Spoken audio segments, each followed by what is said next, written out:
Hello guys, yung update ko kayo sa pangatlong nag-hit ngayon. Pero ngayon lang naman. Ngayon nga month na November 4. So, i-update ko kayo kung sinong nag-hit ngayon. Punta natin kung sino nag-hit ngayon guys. Yan. Ito yung nag-hit natin. Yan. Kasi, yan. Ito, nag-hit natin yung mini Datsun na mama ni Ash, Ali, and Ashley. So, nag-hit siya ngayon. Ngayon lang talaga na araw. Yan, November 4. Kasi kahapon, maga na ang kanyang, yung kanyang ari. Pero wala pang dugo. Nakikita ko, maga na yung ari niya. So, ito yung, ngayon na, mga tanghali, tingnan ko yung kanyang, ari. May dugo na talaga siya.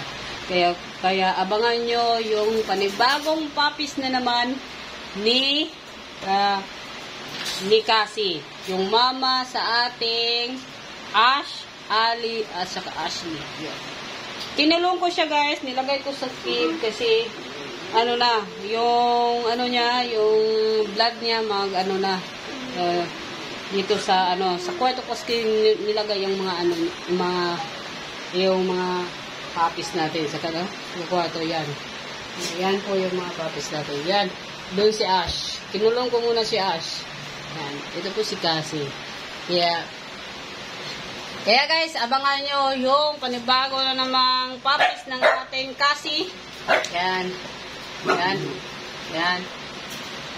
Gusto niya lumabas talaga. Ito, ayaw yung ikulong yung kanyang partner in crime. Ayan guys, magaling nyo yung ating next update sa ating pagbubuntis ng ating mini Datsun na si Cassie. Pero ang attested ko sa kanya is cream white. So, abangan natin.